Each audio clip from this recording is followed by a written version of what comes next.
I've done this, guys, so I know you're in for a treat. Because I really cannot wait to introduce Dr. Brent Kesler to you. He does infinite banking concepts, things you've never thought of before. He implements for you the money multiplier and build your own bank, and also how to manage your growth of wealth. I tried this one April. They said it'd take me 2 years. By August, I had all but 2 mortgages paid off. Let me introduce to you Brent Kesler. Thank you. All right. Thank you. Thank you so much, and I appreciate it. All right. Good evening, everybody. Oh, I'm a little loud, yes? I talk loud, so I really don't even need the microphone. So, all right. Well, I'm happy to be here in Toledo, Ohio. As Anna said, I am Brent Kesler, and we're going to have a great time for the next 4.5 hours. All right. No, just kidding. I'm going to go 90 minutes. And I am going to take my full 90 minutes, so we're starting at 7:42, so I promise to end at 9:12. We good with that? Yes? All right. Now, anyway, I am from Port Orange, Florida, which is right about an hour east of Orlando. I bumped right next up to Daytona Beach. Thank you. I came in this morning, and after I'm done tonight, I'm going home. I'm a pilot, and then actually my son is also a pilot, so he flew me up here. So we're going back home tonight after this event is over. So I came in just to do this, and I appreciate you guys having me. I promise I'm going to hopefully give you some great information that you're going to take here with you. I was invited to this by Anna because she saw me speak at the Ohio RIA, I believe, this last year. I've been speaking there for the last few years. I travel around the country and I speak on this topic. And prior to the pandemic, I was speaking at like 55 to 70 live events a year. And then all of a sudden the pandemic hit and everything just, okay, and then after that happened, so all my events changed to Zoom. But now all the live events are starting to come back again. So I'm on the road doing a lot of these RIAs all around the country. So I am Brent Kesler. The name of my company is The Money Multiplier, as you see up here on the screen. So up here on the screen is my contact information, also the website, and also my email as well. And all of you guys should have a handout. And if for some reason you don't, go ahead and raise your hand, and we'll make sure you get a handout, including all the vendors as well, right? Because they're here watching this as well. So who am I? Well, I'm actually a chiropractor. However, I no longer practice chiropractic. I own 5 clinics in the Kansas City area. I have not practiced since 2008, and I sold my last clinic in 2017. And anyway, I had docs in my clinics, and then basically my wife and I became empty nesters, and we decided to move to Florida, which is where I was raised. And I love to fly, I love aviation, so I moved into a fly-in community down in Port Orange, Florida, to where we all have airplane hangars attached to our homes. And so anyway, that was kind of my passion, so that's why we live at the place that we live now. Now, the concept that I'm going to go over with you, I first saw this back in 2006. And I was in an audience, I was actually at a chiropractic conference, and I saw this information, and I thought, man, it looks really, really good, but it just looks too good to be true. Have you guys ever seen something like that, where you watch something, and it looks good, but it just seems too good to be true? Well, that was me, okay, back in 2006. So after I heard the information, I did nothing with it. I went home and did nothing. I go back to another chiropractic conference about 2 years later, and about 10 or 12 of my colleagues that were at the previous conference, they were coming up to me and they said, Brent, isn't this banking concept the most powerful thing ever to build wealth, to take off all your debt, to pay your debt, to recapture, recycle your dollars? And anyway, they were just going on and on and on about it. And I slightly remembered it, and I said, oh yeah, that banking concept. But the only difference between them and me is they took action and they implemented it, and I did not. So anyway, I went home and I told my wife, I said, look, okay. So anyway, I told her, I said, this thing has to be working. And because anyway, there's no way that 10 or 12 of my closest colleagues would be lying to me, right? I mean, maybe 1 or 2, but not 10 or 12. So I took action and I put this into place in February of 2008. And in February 2008, I was $984,711 in debt. That's what I owed to the third-party creditors. Now, you're probably thinking, how does a guy from Kansas get to be almost $1 million in debt, right? I know if you live somewhere like California, that buys a very small house, but in Kansas, it buys you a lot. Well, I had just my student loans, okay, from chiropractic college. I had the house that I lived in. I had my chiropractic clinic at the time. It was just one. And then I also had a condo at the Lake of the Ozarks between St. Louis and Kansas City. And if you have a condo on the lake, guess what you have to have? A boat and a wave runner, right? I mean, there's no way you can't have a condo on a lake without a boat and a wave runner. I'm also an airplane pilot, so I had to have my own airplane. So it didn't take me a lot to become almost $1 million in debt. Well, I just added this one step that I'm going to share with you tonight into my financial life, and I was able to pay that off in 39 months. 3 years, 3 months. I never had to work harder, never had to change my cash flow, take any additional risk, or lose control. All I did was added one step in my financial life, and that's what I'm going to share with you tonight. Now, I'm not here to sell you anything. There's nothing at the end that I'm going to ask you to buy. I'm just here to give you education. And just if you look on the back of this handout, on the very back page, there's a sheet on there. And it has a place where you can put your name, your phone number, and email. After I'm done, if you like the information that I'm sharing with you, and if you want to talk more about how this would work for you, then all you're going to do is tear that sheet off and turn it into me. If you don't, that's okay. Don't turn it into me, all right? So there's nothing I'm going to sell you. There's nothing I'm asking you to buy at all. I'm just here to give you education. Now, hopefully, okay, the thing is, let's say that you do enjoy the information and you're like, yeah, man, I can see how that's going to work in my life. Hopefully, if it is, I'm the guy that you'll choose to do it with.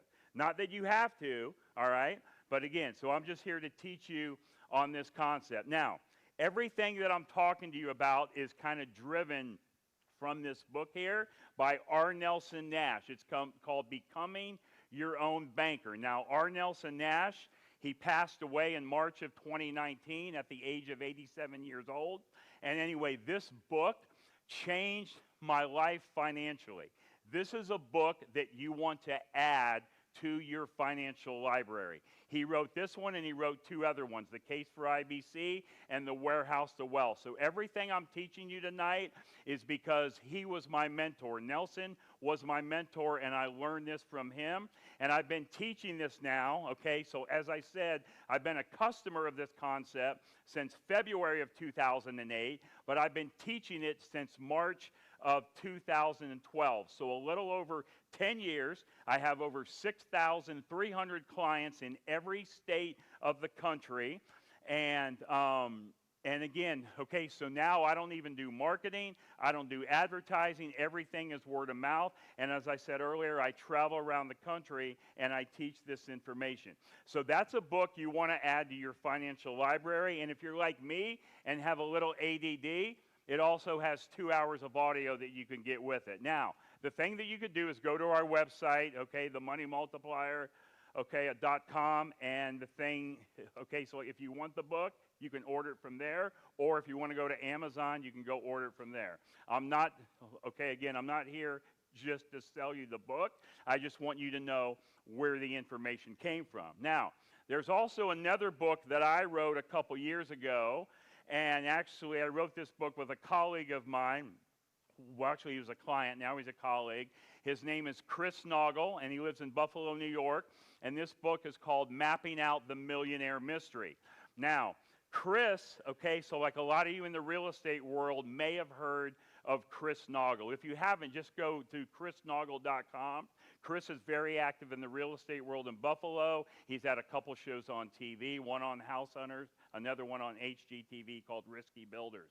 So, and on this book, I have it in an ebook form. So all you have to do is send me an email, okay, to Brent at themoneymultiplier.com, and I will send you this ebook, all right?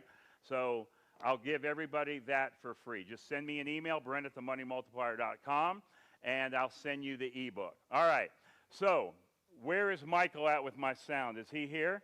So I want to be clear of what we're going to be talking about tonight for about the next 90 minutes.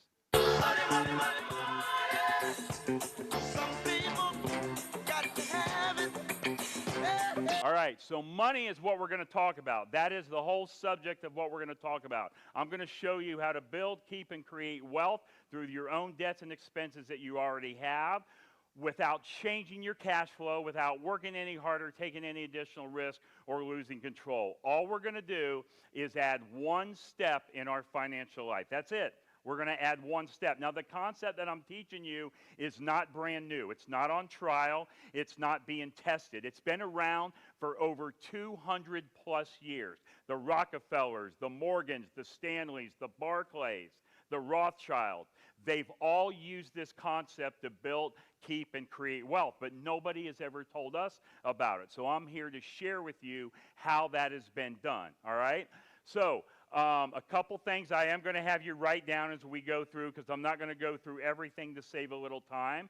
There is this thing on YouTube. It's called the backward bicycle. I want you to write down the backward bicycle. This is part of your homework, and I want you to go watch this, okay? I want you to watch this video. It's on YouTube. All you got to do is just click on the backward bicycle. It's about 8 minutes long, and I'll show you how it starts just so you know that you're on the right video. Hey, it's me, Destin. Welcome back to Smarter Every Day. Okay, I'm not going to play it for you, but I want you to go watch that, and after you watch it, you'll see why I usually show this specific deal here. All right, now there's a guy named Will Rogers, and Will Rogers says the problem in America isn't so much what people don't know, it's what people think they know that just ain't so. So a lot of the things that you've been taught about your wealth and your money may not actually be the truth. So I just want you to keep an open mind as I go through this. I'm going to challenge you on some of the things that you've been taught just, okay, about money. I'm not asking you to agree with me. I just want you to keep an open mind. Now, as I said, the whole topic of tonight is going to be talked about money. Now, in order to talk about money, guess what we have to have? We have to agree, at least for the next hour or so, what is the definition of money? So if I ask you to tell me the definition of money, you would tell me what? Currency? Cash? Or digital? Exchange. Who said exchange? That's all money is a means of exchange, is it not? All we do with money every day is exchange it for products and services. We exchange money for food, food for money, car for money, money for car, house for money, money for house. That's all we do with money, right? Is exchange it for products and services. So before I end tonight, I'm going to show you how to get all the money back for every car that you're going to buy, drive, and own for the rest of your life. So here's what that means. You see, I don't even know you guys, but I know how you buy cars. You buy cars one of three ways. You either pay cash, you bank finance it, or you lease the car, right? That's how you all buy cars. Because I don't think you stole the car, did you? No, all of you guys don't. Well, there's a couple of you that look a little shady, but most of you don't look like you stole a car. You've either paid for it through you paid cash, bank financed it, or you leased it. The thing you had to do when you went and bought that car is you had to take your money, you have to, okay, and the thing you had to do is okay, just take the money, and then, all right, the thing you do is you give the money to the car dealer gives you the car. He's got the money, you got the car, everybody walks away home happy. Yes, the transaction is over. But how about if there was one thing that we could add into your financial life where you give the car dealer the money, he gives you the car, he's got the money, you got the car, but by adding one step in your life, now what you can do is recycle and recapture and get all of that money back plus have the car. Would that be pretty cool? And if I can show you how to do that for a car, guess what else you can do with it? Anything, any product or service that you're buying, it's infinite, right? Hence called the infinite banking concept. So that's what I'm going to show you. All right, we're going to talk about how your money flows, the method to get all your money back. We're going to talk about the mysteries of money. We're going to talk about the machine. Pretty soon I'm going to show you what this machine is that we're going to use to build, keep, and create wealth. And it's going to surprise a lot of you. As a matter of fact, a couple of you are going to say, what? I know everything there is to know about that. There's no way that that's going to help me build my wealth. Well, let me just tell you, you don't know everything there is to know about it, because if you did, you would be implementing it in your life already. So I'm going to show that to you in a minute. We'll talk about the mission, the marathon. This is not a sprint. It's not a get-rich-quick deal, right? This is just adding one step in your financial life. And when you add that one step, it will drastically improve your financial life. We'll talk about the millionaire and the movement. All right. I've got 3 calculators up here on the screen, okay? I'm going to be your local banker. I'm just going to say you guys are all from Toledo, Ohio, and you all have a bank account in the bank account of Toledo, Ohio, okay? So I'm going to say you have $25,000 in that account, checking or savings account, and I'm going to say you guys are all in the market to buy a car, okay? A $25,000 car. Now, okay, on the $25,000 that's in the bank account, it's earning 4% interest, right? So the Bank of Toledo is paying you 4% interest on your money, yes? No, I know they're not paying you 4%. But I'm going to just make believe you found a really, really good bank that's paying you 4% interest on your money. Now, I'm your banker, and the thing that you do is just say, hey, I want to buy a $25,000 car. You guys all want to buy a $25,000 car. So guess what you do? You come into the bank, and I'm Banker Brent, right? I'm the banker in your bank. You say, Brent, I want to take the $25,000 out of the bank that's earning 4%, and I want to go pay cash for that car. And I say, no, no, no. You don't want to pay cash for the car. Instead, here's what I'm going to do. I'm going to make you a loan for $25,000, and I'm going to charge you 6% interest on that car loan. Now, so I want to assume all of us are going to go to the bank, and we're going to take out a $25,000 car loan to buy the car. How long normally would we finance the car? 5 years, 60 months. I like that number. It doesn't matter if it's 4 years, 48 months, 6 years, or 72 months, all right? So in this case, I'm going to say 5 years or 60 months. Now, here's what I'm telling you. I want you to keep the money in the bank earning 4%.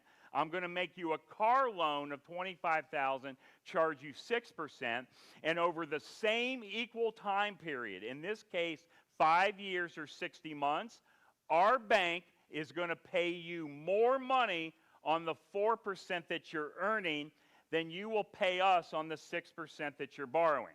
In other words, is it possible for you to make more money earning 4 at the same time you're paying 6? And I see you guys shaking your head. No, the same thing that I said back in 2006 when I sat in the room for the first time. No, because if you earn 4 and pay 6, you're losing 2 over the same equal time period. But let's walk through this and let's see how this works out. The banker is actually telling you the truth. So if you borrow $25,000 at 6% for 5 years, your monthly payment is $483.32 a month. So that means over the 5-year period, you're going to pay almost $29,000 for that car. $25,000 in principal and the other $4,000 in interest. Are you guys with me so far? Okay?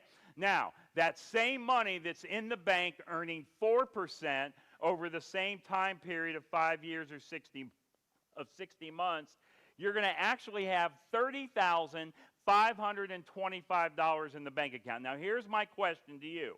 Is this number right here, $30,525, is that a larger number than the $28,999? Or do you guys in Toledo do math differently than I do in Daytona Beach?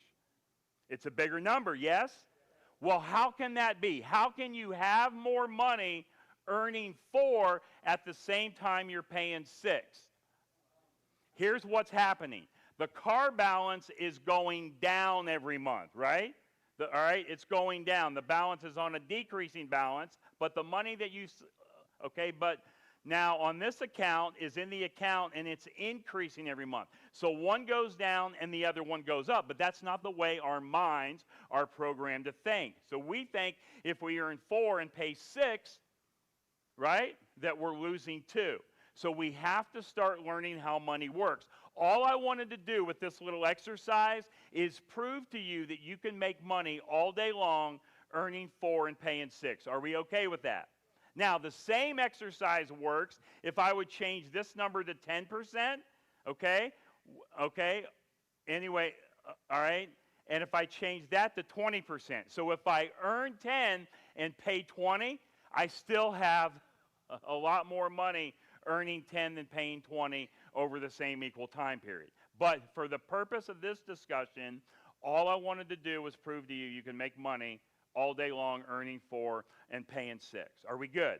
Now, why is that important? Let's talk about the machine that we're going to use to build our wealth. Are you guys ready for it? It's going to surprise a lot of you. The machine is a whole life insurance policy in a mutual company that pays dividends. Now, I wish you could be standing where I'm at now and see some of your faces. All right? Because here's what you're thinking. You're thinking, what in the heck does a whole life insurance policy have anything to do with me building my wealth? Well, I will tell you that the number one purchasers of whole life insurance in the world are conventional banks. Conventional banks own more in whole life insurance than all of their land and their buildings combined. All right? And as a matter of fact, since 2013, conventional banks have quadrupled the amount of whole life insurance they purchase. They're not buying term. They're not buying indexed universal. They're not buying variable. They're buying whole life insurance policies in mutual companies that pay dividends. Now, so this is not any whole life insurance policy that you can go out and buy, okay, just from your brother-in-law that sells life insurance, right? We all have a brother-in-law that sells life insurance, do we not? Yeah. No. This is a specifically designed, specially engineered policy that has high immediate cash value, and you're able to use the money within 30 days. All right, so it's not any policy. It's a specifically designed, specially engineered policy. Now, how can I just prove that banks are the number one purchasers of whole life insurance in the world? Well, all you do is you go Google something called BOLI, B-O-L-I. It stands for bank-owned life insurance. You will see the hundreds of pages that come up on how much whole life insurance conventional banks actually own. Now, why are conventional banks, are they just like buying so much whole life insurance? How come? Is it because they're stupid or they know something the rest of us don't know? They know something the rest of us don't know. So all we're going to do is mimic and imitate what the wealthy have been doing for over 200 years. We're not going to reinvent the wheel. We're not going to change your cash flow, make you work any harder, take any additional risk, or lose control. Now, let's go back to the 4 and the 6. Why is that important? Because inside of your whole life policy, the growth rate is 4%, generally higher than that with dividends, okay? Okay, and all that is internally in your policy. It's growing inside of the policy at 4% plus, all right? Now, let me ask you this. On that growth inside of the policy, is it tax-free growth or taxable growth? Tax-free, and tell me what our largest eroder of wealth is. Taxes. So it's growing internally tax-free, and the highest interest rate the insurance company will charge you to take a loan is 6%. So can we make money all day long earning 4 at the same time we're paying 6? Right? Now, I know there's going to be questions that come up as we go through this. I'm going to save some time at the end for questions and answers. I'm not going to answer questions as I go through it because I've done this enough time and I know I'm going to answer most of your questions before I get to the end. But I do want to answer every question that you guys have. So here's what I want you to do. Whenever you get a question, instead of it trying to be up here and you're like, I'm going to ask him that question later, I want you to write it down, because if you don't write it down, guess what's going to happen? You're going to forget the question. So a short pencil is way better than a long memory, right? So write the question down and I'll answer them all. Okay, so conventional banks are the number one purchasers of are the number one purchasers of whole life policies in the world. All you do is you go look it up and call it, just under BOLI, bank-owned life insurance. Now, the definition of money, we said, is a means of exchange. Who in here believes in compound interest? Most all of you believe in compound interest. We've been taught compound interest is a great thing. Well, let's talk about compound interest for a minute. The only way compound interest works is if my product or my money sits still, yes? So in other words, if I want this $20 bill to earn compound interest, guess what I have to do with it? I have to take it down to the bank, I have to give it to the bank teller, and I have to leave it in the bank in order for it to compound. Yes?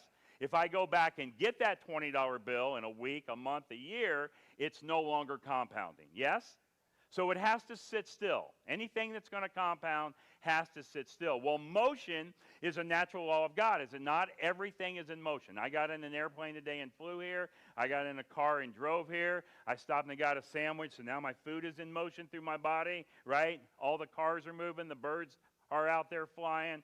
Everything is in motion. How many of you would like to eat fish just from a stagnant pond? Any of you? No. Who in here went to the grocery store this past week and purchased produce, fresh produce that you do not intend on eating? Nobody, right? Because you can't buy fresh produce and not eat it. It'll rot and spoil. So you can't let it sit and compound. But all of us have been taught that compound is the greatest thing in the world. Well, let's talk about that. I want you to name me one business in the world. Just pick one. Name me one business in the world that actually uses compounding or compound interest. And the one you say all the time is what? Banks. Banks use compound interest. Well, do they really use compound interest? They pay you compound interest and they charge you compound interest, but they don't use it themselves. And here's what I mean. If I took this $20 bill, highlighted it in yellow, put my initials in it, I took it down to the bank teller at my local bank. So does that bank teller take that $20 bill, they take it to the back room, and there's a box back there that says Brent Kesler, and that's where they put it until I come back and get it? No. If I go back in a week and I want the same $20 bill back, are they going to give it to me? In an hour? In 15 minutes? No. Why not? Because it's in motion. So banks aren't using compound interest. How much money does a grocery store make if groceries are sitting on the shelf and not moving? Compounding. Zero. How much money does a car dealer make if cars are sitting on the lot and not moving? How much money do you make in the housing and the real estate business if projects aren't always turning and moving? How much money does a hotel make if nobody's checking in or checking out? How much money does an airliner make if nobody's flying? Not one business in the world actually uses compound interest. Isn't it a little bit strange that all the major institutions, banks, Wall Street, mutual funds, insurance companies, they all tell us to park our money with them and leave it sit still? But they don't do it themselves. Isn't that a little strange? If it was so good to let your money sit and compound, then why aren't they doing it themselves? I'm just trying to get you to think about what's going on. A lot of you guys do it. You let your money sit and compound. So just by a show of hands, all right, so tell me in here who has a 401k or an IRA. Keep them up, a 401k and IRA. Okay, sir, I want to ask you, how old are you? 38. And how long you've been putting money in that 401k or IRA? 15 years, he's age 38. How long do you have to leave that money in there until you can get it out without paying the penalty? The tax will always be there on the money. No matter when you get it out, the tax will be there. How long you got to leave it in there? Until 59 and a half. So he's been doing it, He's been doing it for 15 years. He's got 21 more to go. So that's 36 years that he has to leave that money in there, okay, before he gets it out, without paying the penalty. Even when he gets it out, he still has to pay the tax. Now, let me ask this question. Is there any guarantees with your 401k IRA qualified plan? Any guarantees? Yeah, there is one. It's guaranteed to never go below zero. But how exciting would that be if that actually happened? Wouldn't that suck? Yeah. Who's controlling that 401k IRA qualified plan? You or someone else? Someone else. Now, I want to ask you this question. I want you to tell me every single thing you know about your 401k IRA qualified plan. Tell me everything you know. Wait, hang on. I'll tell you what you know. Here's what you know. One of two things. The thing you know is if that account goes up or down based on the quarterly statements that you get, and you might know if it's invested in a low, moderate, or high-risk category. But other than that, you guys don't know crap about that plan, do you? A couple of you may, but most of you don't. Now, let me ask you this question. How many people have you ever met at retirement age? I want you to think about everybody that you know at retirement age. It could be you or someone you know. How many people have you ever met in your entire life at retirement age that's totally happy, ecstatic, excited, delightful, joyful about how their retirement, 401k, IRA, their pension is performed? Come on, there's got to be one of you. There's usually one or two. None? Exactly, right? Because all of you guys know people that are working at retirement age, not because they want to be, but because they have to be, because their 401k, IRA, qualified plan did not turn out the way that they thought it was going to turn out. Now, I want to ask you 3 questions. 3 questions. Is a dollar worth more today or in the future? Today, if you ever forget that, think about how many candy bars you could buy 25 years ago for $1, how many you can buy today. Are taxes going to go up or go down? Go up. The history has been they go up. Even if they don't go up, we're taxed on more stuff, are we not? I mean, I travel all around the world, or again, not the world, all around the country, and I teach this concept. I was out in Denver, Colorado a couple months. I was teaching this, okay? Now again, guys, just keep in mind, Denver, Colorado, I got done early. I stopped by the store on the way back to the airport. I gathered my merchandise. I brought it up to the counter in Denver, Colorado. I could not believe the amount of taxes they were about to charge me on the marijuana I was about to buy. I'm just kidding, sir. I really didn't do that. It's just a joke. Right? So even if it's not taxed higher, we're taxed on more stuff, are we not? Question number 3, if you have a choice to pay tax on the small amount, the seed, or the large amount, the harvest, which one do you want to pay tax on? The seed. I agree with all 3 of those answers, but you're violating every 3 of those answers by putting your money in that 401k IRA qualified plan, because what you're doing is you're giving up good dollars today to get paid with non-guaranteed weaker dollars in the future. All you're doing is compounding the tax, and when you do pay the tax, you're going to pay it at the higher rate and also the higher amount. I'm just trying to get you to think about what's going on. Now, I want to go one step deeper in that. You told me money is a means of exchange, did you not? So that means, okay, that means money is food and food is money. Let's say we all go to the store today after we leave here tonight, and the thing we do is we go to the store and we buy a loaf of bread and a gallon of milk. Are you going to wait 5, 10, 15, 20, 25, 30, or 36 years to eat that bread or drink the milk? That would be crazy, wouldn't it? How about if we go to the store and buy a car or a house? Are you going to wait 5, 10, 15, 20, 30, 36 years to drive the car and move in the house? That would be ridiculous. So my question is, why are you doing that with your money? See, people do things with money they would never do with things that money buys. You would never buy a loaf of bread, bring it home, and just put it in the freezer and wait 5 or 10, 20 years to eat it, would you? But you'll put money in a plan and hope to get more later. Oh, but guess what you guys tell me? But Brent, I'm with one of those really, really good companies that give me a match. Well, my question is, how in the hell can the match be guaranteed if the principal's not guaranteed? But let's just go with your theory, and you get a 1-to-1 match, and we said bread is money, money is bread. So that means what we do is we go buy a loaf of bread, we bring it home, we put it in the freezer, 5, 10, 15, 20, 25 years down the road, we open up the freezer, and guess what's in there? 2 loaves of bread. How much better is that second loaf of bread going to taste? That's right, it will still be freezer burnt. So all I want you to do is use your money today, because chances are all of you guys could use that money today that you're putting in those plans. I bet, right? Because, okay, and again, I don't know you, but I'm assuming maybe some of you have student loans. Maybe some of you have credit card payments. Maybe some of you have car loans. Maybe some of you have house mortgages. Oh, I don't know. Is there anyone in here that would like to buy any more property with that money? Just saying. All right. Now, so no, you would never wait to eat it. All right, now, I'm going to talk about how a bank works. This is how your bank works, okay? I'm going to say you have $100,000 of your money. Don't get wrapped up in the nuff, okay? I just want you to get the principle. It could be $1, it could be 1,000, it could be 1,000,000. It's your money. I'm going to make believe that you found that really, really, really good bank that's paying you 4% interest on your money. Now, every time you put money into your bank, that bank becomes a liability. I'm sorry. Okay, every time that, like when you put it into the bank, now the money just becomes a liability to the bank because the bank owes you interest. Yes? How does the bank take your money and turn it into an asset? They loan it. That's what banks do. They're in the lending business. They loan it, right? So the thing is here's your money. You put it in the bank. Now, who in here besides myself has ever went to a bank to borrow to buy a house? Anybody? All right. So I'm going to say you borrow to buy a house, and we'll call it 7%. Don't get hung up on the interest rate. I just want you to get the concept.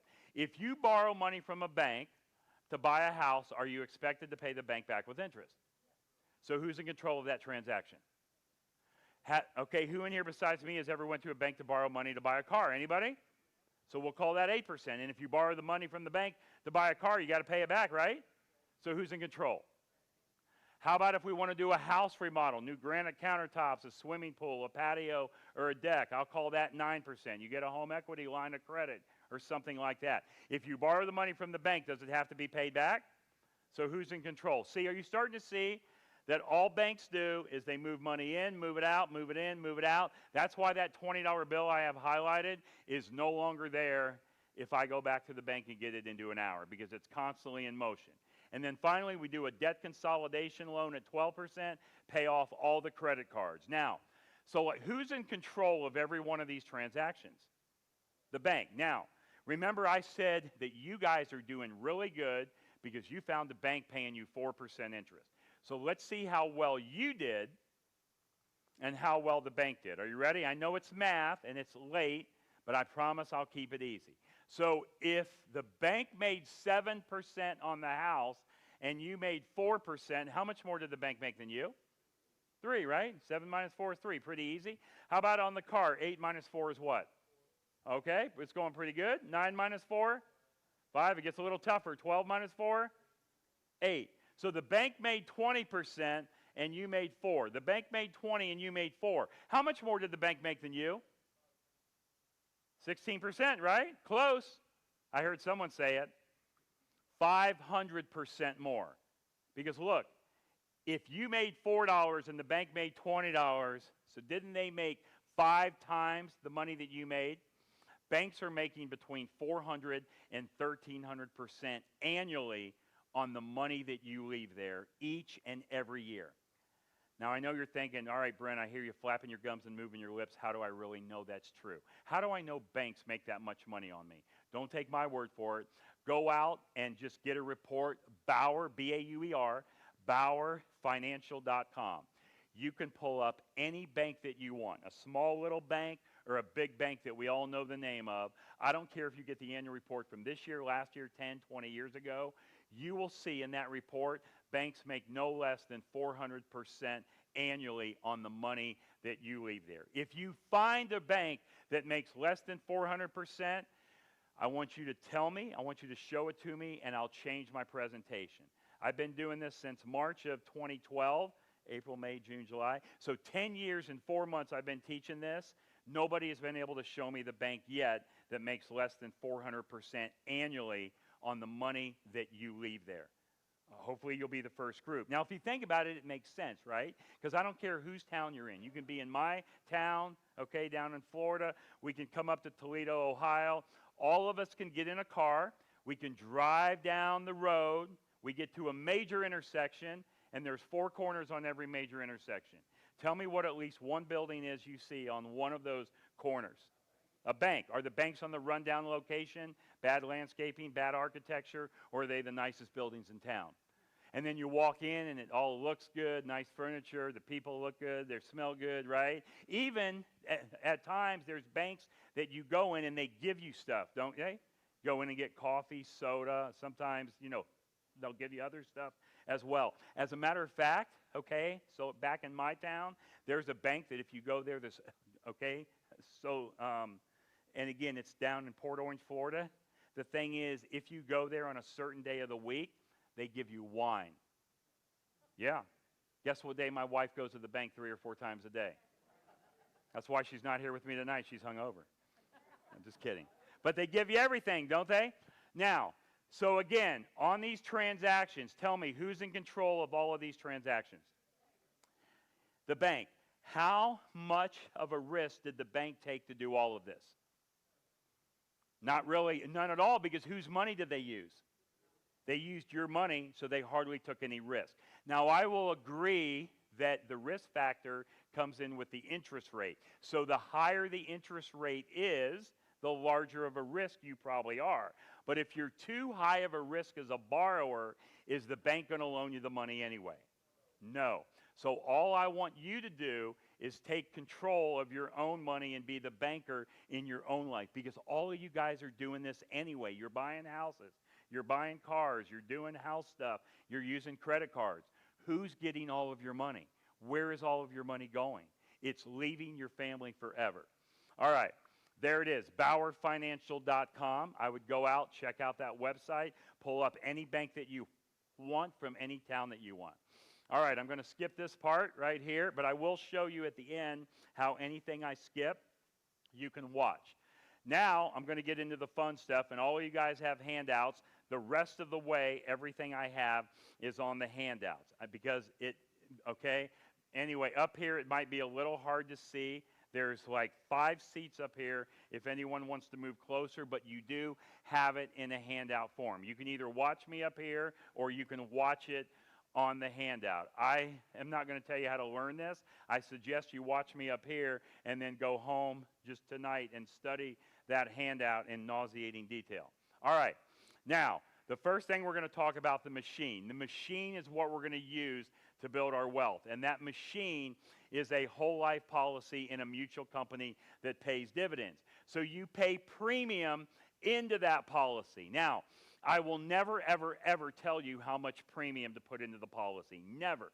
I will never tell you. The thing is, you're going to tell me how much premium you want to put into your policy, okay?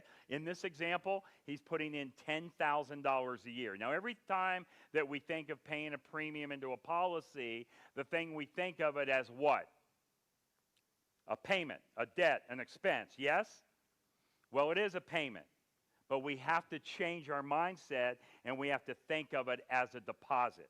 Because if the money is going into an account that you control, is it treated more like a payment or a deposit? A deposit. And have you ever made too many deposits in your bank account? And what word do you like better, payment or deposit? Right? Okay, so we got to think of it. Age doesn't matter, and health doesn't matter. All right? And the death benefit doesn't matter. So as you see, I'm going to blow this up. As you see, I have this number age grayed out, and I have the death benefit grayed out. Age and death benefit do not matter. We're not here tonight to talk about death benefit on a life insurance policy. We're here to talk about the cash value available. And how soon can you start borrowing the cash from the time that you put it into the policy? Within 30 days. All right? Now, so age and death benefit don't matter. But because I said age and death benefit don't matter, there's at least 3 people in the room that are totally analytical, and they won't hear anything else I say unless I briefly explain age and death benefit. So let me do that quickly, all right? Let's say we have 3 people. They all are in the same town, and they go into the same store to buy life insurance. One is 20, one is 40, one is 60, or 30, 50, 70. They're all different ages. They're all in the same health. They go into the same life insurance store, and they're going to put in $10,000 into a life insurance policy. Who's going to get the most death benefit? The youngest one. Who's going to get the least death benefit? The oldest one, right? That just makes sense. But, as I said, we're not here to talk about death benefit. We're here to talk about the cash. So let's take those same 3 people, and they all have a $20 bill. They walk into the same grocery store at the same time. Okay? The only thing different is their age. 20, 40, 60, 30, 50, 70. You pick the ages. Who's going to be able to buy the most groceries with the $20 bill? All the same, right? It doesn't matter how old you are. It doesn't matter the color of your skin, the language you speak, how well you're dressed, how bad you look. Whatever it is, the same $20 buys the same amount of groceries for all of those people, right? So does age and health make any difference when we're talking about cash in the policy?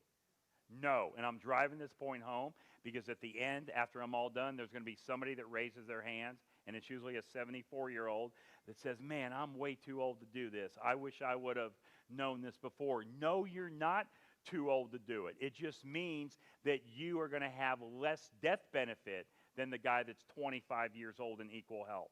The cash is going to be the same. Are you with me? All right. Now, I'm going to show you in this example how to get all the money back for all the cars you're going to buy, drive, and own for the rest of your life. And anyway, sir, can I ask you today, so how old are you? 65. And I bet you've been driving since you were about 16, roughly. So you've been driving about 50 years, yeah? Out of all of the cars that you've ever bought, driven, and owned for the last 50 years, how much of the money do you have today? Here's a hint. Zero. Does anyone in here have any more than zero for all the cars you've bought, driven, and owned up to this point in your life? So if I do nothing else but show you how not only can you buy the car, but you can also get the money back, would that be pretty cool? It would be well worth your time being here this evening. You might even come up here and give me a hug before I leave. That's pushing it. All right, I get it. All right, so that's what I'm going to do. I'm going to show you how to get all the money back on all the cars you're going to buy, drive, and own. Now, if you notice, on the left side, all it is years. Year 1 to 8, 9 to 13. You got age, death benefit. I said those don't matter. And then you have policy premium deposit. In this example, this person is going to put in $10,000 a year into the policy and pay it for 7 years. Now, don't freak out on me and say, Brent, there's no way I'm going to put $10,000 a year into a life policy. That's fine. You choose the number you want. If $10,000 doesn't work, put half that amount in. Put $1,000. Put $100 a month. You decide the amount of money that you want to put into the policy. I'll never tell you how much to put in. But let me tell you, by the end of this, you're going to want to put as much money in as many policies as you possibly can. I think a lot of you will see that by the time I'm done. But in this example, we're going to use $10,000 a year. Now, the thing he's going to do is he's going to put $10,000 a year into this policy and pay it for 7 years.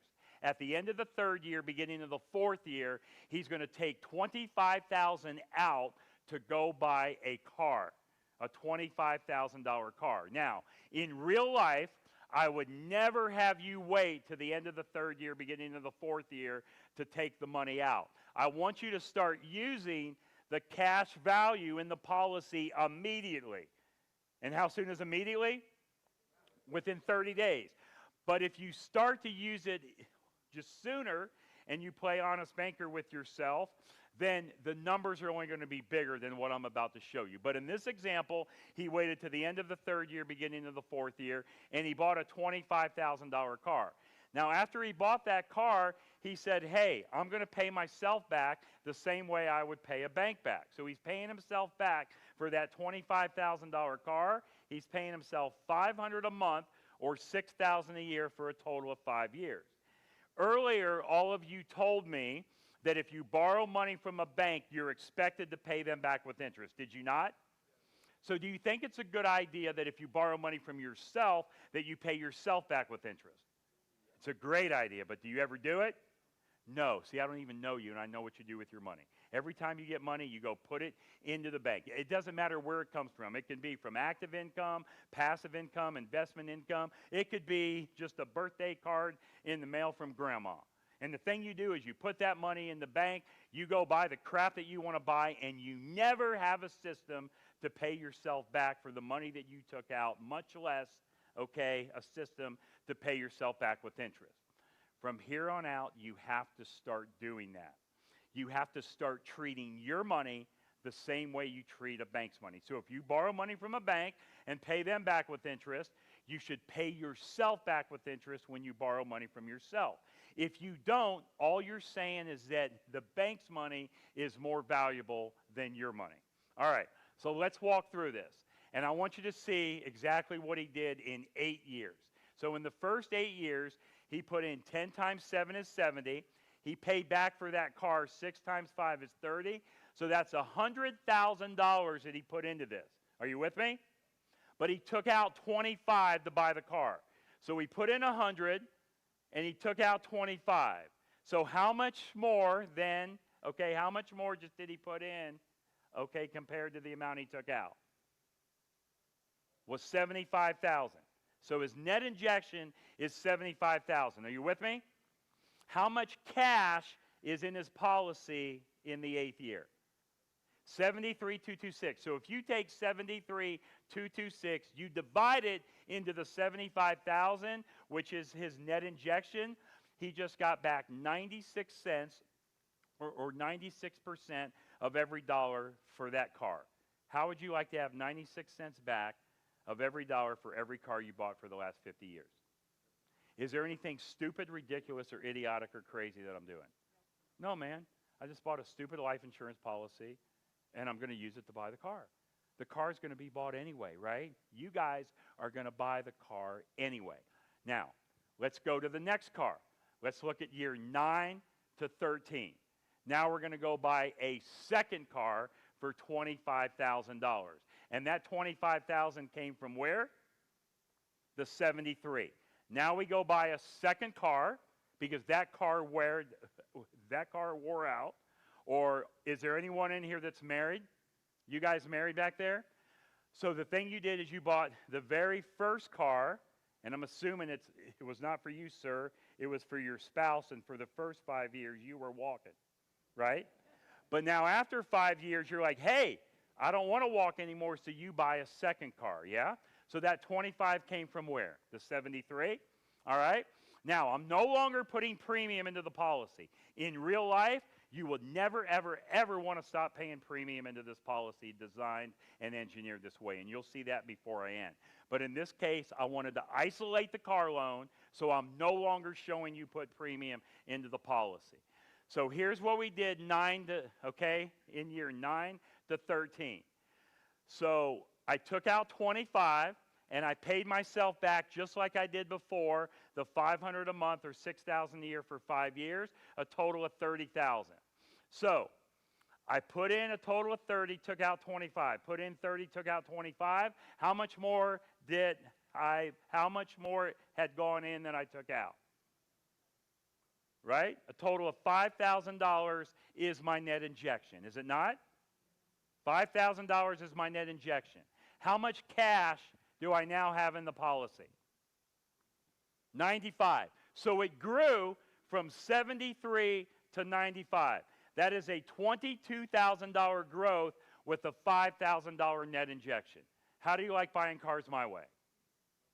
Much better. It's getting better as time goes on. And guess what's happened to the third and the fourth car? The numbers get bigger. And all of you guys have the third and fourth car on your handout, but I'm not going to go over it. Like I said, you can study it in nauseating detail later. So, is there anything stupid, ridiculous, or idiotic that I'm doing here?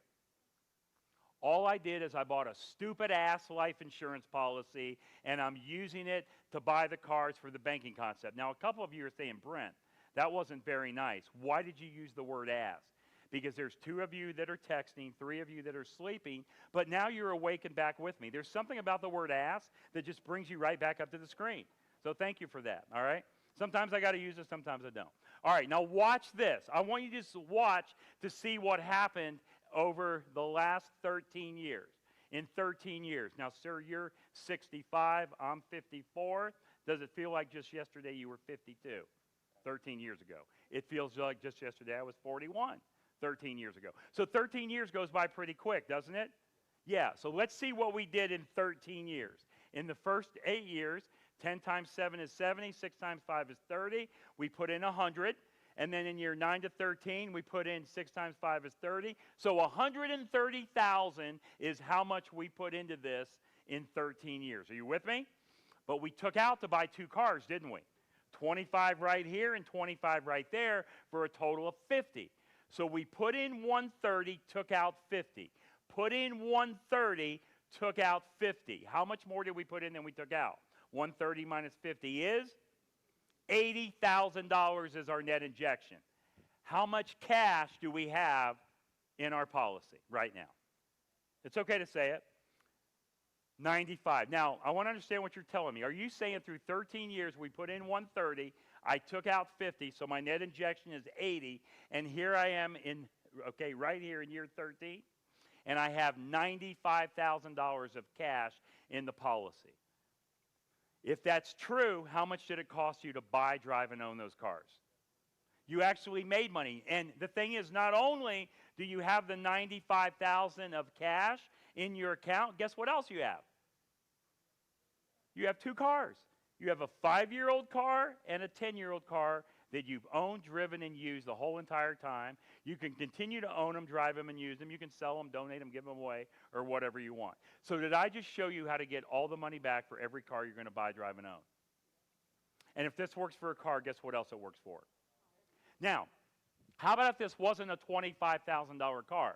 How about if instead it was a $50,000 $50,000 car, and instead of you paying yourself $500 a month or $6,000 a year back, you're paying $1,000 a month or $12,000 a year. Tell me what would happen to the numbers.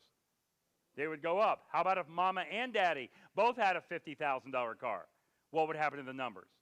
They would go up, right? All we're doing is adding one step in your financial life. All we're doing is buying this stupid policy, and you're using it to buy the things in life that you're going to buy anyway.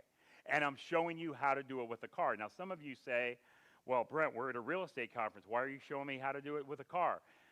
Because I don't speak at all real estate conferences, and cars are common. Because even though you guys are all in the real estate business, I bet everyone in this room has either owned a car, driven a car, or ridden in a car. Yeah? So you guys understand cars. But could you do this with a house? Could you do it with a bicycle? Could you do it with a boat? Could you do it with an airplane? I will tell you as a pilot, as an aviator, I'll give you my story. The very first airplane I bought was $101,000, okay? I didn't know about this at that time, so I just paid for it. The next airplane I bought was $570,000. I knew about it, so I did exactly this, except this number instead of 25 was 570. The next airplane I bought, which was two years ago in June of 2020, was $1,610,000. I did the exact same thing. I sold that airplane 3 weeks ago. I bought another airplane for $3,075,000. I'm doing the same thing. So not only do I get the airplane, I get to recycle and recapture and get all of that money back. So I have the asset and I'm recycling the number. It's only numbers. It doesn't matter what it is, how small it is or how big it is. All right, now, so like, have you guys ever heard of a guy named Robert Kiyosaki? Yeah, he wrote a book called Second Chance. He's famous for a book called Rich Dad, Poor Dad. This is exactly what Robert Kiyosaki talks about in this book. But you guys never saw it when you read it, did you? It's in there. This is exactly what he teaches you, but you guys didn't see it. I didn't see it the first time. Have you ever heard of a guy named Tony Robbins? He wrote a book called Money, Master the Game. Chapter 5.4 of that book, 5.4, go look it up. This is exactly what Tony Robbins teaches you. But nobody knows how to do it because they read it, they look through it, and they don't understand it because it's too complicated. This is all it is that's in that book. Now, I told you earlier that, okay, I asked you about the cars and how much they cost you to buy, drive, and own, and you guys told me nothing. And I agree. They don't cost you anything. That's the way my simple chiropractic mind thinks, because if I put the money in the policy, the $130, and then I take out for 2 cars at $50, my net injection is $80, I got $95, I get all the money back so the cars don't cost me anything, yeah? But I can't sit here and tell you they don't cost you anything because you have to start the policy. And if you notice, in the first year, when you put in $10,000, was the whole $10,000 available? No, but that's okay. Are you in this for the short term or the long term? You all tell me long term, but we tend to get hung up in short term thinking. Have you ever heard of a book called A Purpose-Driven Life by Rick Warren? In that book, Rick Warren says life is like a marathon. Doesn't matter where you start, it only matters how you finish.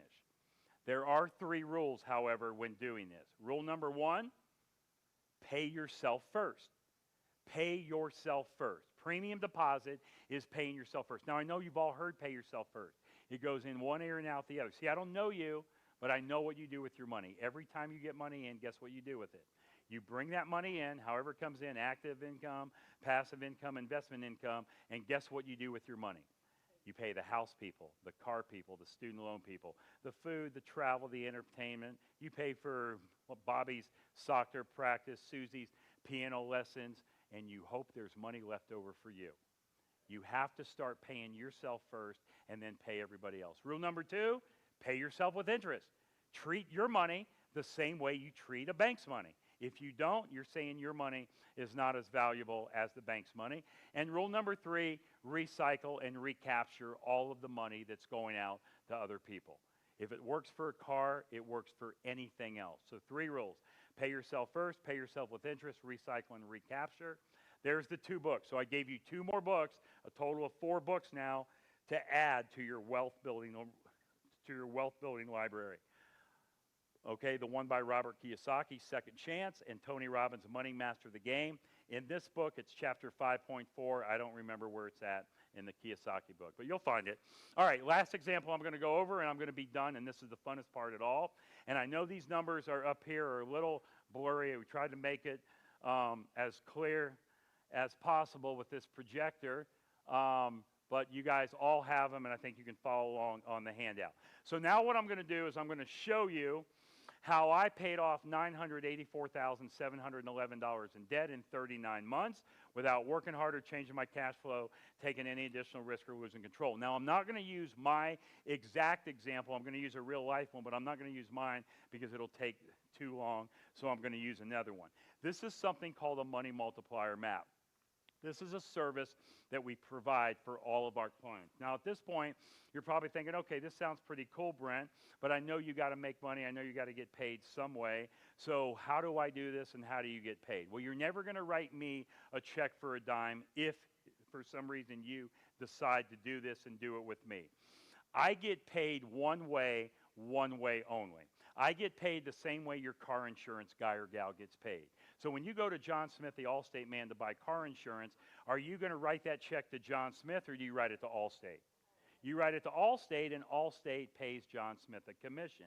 So I get paid a commission on the policy. I am life licensed. All I do is 100% infinite banking concept. All I do is 100% whole life policies in mutual companies that pay dividends. I don't even do term insurance unless it's a convertible term. So this is all I do. I'm 100% infinite banking. I'm life licensed in every state of the country. I have over 6,200 clients in every state of the country. So if you do this and you do it with me, I'm the John Smith guy that's going to get paid the commission on the policy. No matter who you buy a policy from, somebody's going to get paid a commission. The reason you want to do it with me and not just, okay, and not as far as your brother-in-law that sells life insurance is because your brother-in-law, he doesn't understand the banking concept. And if he does understand it, then why hasn't he told you about it already, right? That's the first thing I would say, all right? And if he tells you he understands it, then here's what you ask him. You ask him a couple questions. Number one, ask him to show you how you can borrow at a higher rate than what you earn and make money all day long, which I showed you in the calculators, and ask him how you can get all the money back on all the cars you're going to buy, drive, and own for the rest of your life. They're not going to know. So I would be your servicing agent. That's how I get paid. No matter who you buy a policy with, somebody is your servicing agent. Now, the thing that we do for our clients is we create this thing called the Money Multiplier Map. Not only do we create you one map, we update that map 3 to 4 times a year every 4 to 6 months. I'm sorry, 2 to 3 times a year every 4 to 6 months, because wherever you're at today in your financial life is not where you were 1, 5, and 10 years ago, and it's not going to be where you're at 1, 5, and 10 years from now, because you're going to go through your financial life just like you've been going through it, and the thing you're going to buy things, sell things, windfalls and downfalls, raises and demotions. So as your financial life changes, we have to update that map for you. And there's also some other policy tools, all right, things called like the cash flow analysis and etc. All right, so now I'm going to show you how this individual, okay, actually this guy was a chiropractor as well, and so the thing he did is he showed up on our doorstep, and he owed just under $470,000 in debt to these 12 third-party creditors. If you add them all up, it comes to $469 and change. But I'm going to round down, and I'm going to say he only owes $450. So on your paper, I want you to write down that he owes $450,000. Now, let's see who he owes up here, okay? In each of the columns, it actually tells you who he owes. It tells you how much his payment is each month minimum. It shows you the interest rate, the amount of time that he has left on the loan, all right? And also his payment, all right? So if I add them all up left to right, it comes to just under $470,000. So if you notice, here's who he owes. The first few are credit cards. Number one is Discover, Chase, American Express, Barclays, Lowe's, Nordstrom's, Wells Fargo private loan. He owes a car, BMW, West Marine is for a boat, condo, and a house. All right? All those added up left to right. Now, let's say that you owe $450,000. There's no interest at all, which there is. And let's say that you're going to put in $25,000 a year, because that's what he's going to put in. Look, he's going to put in $25,000 a year to pay down that debt. Because he basically showed up and he said, hey, man, help me out of this financial mess I've created for myself.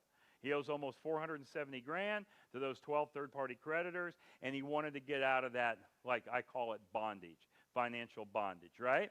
So let's say that, okay, the total is $450,000, and let's say you put in $25,000 a year. How long is it going to take you to pay off $450,000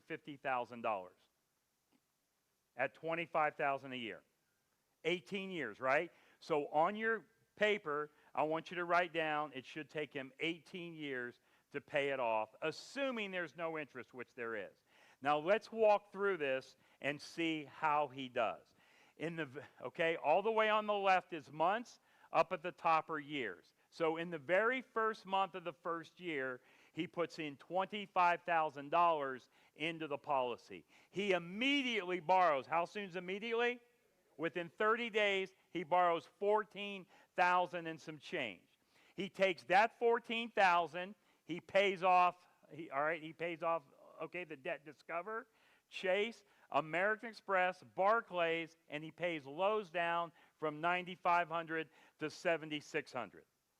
He takes that money that he was paying those creditors, and he's going to pay himself back the money, because he no longer owes those creditors, but he's going to play honest banker with himself and pay himself back the same way he was paying them. So he's going to pay himself back on the Discover, which is $160 a month. On the Chase is $200 a month. On the American Express was $200, and Barclays $228.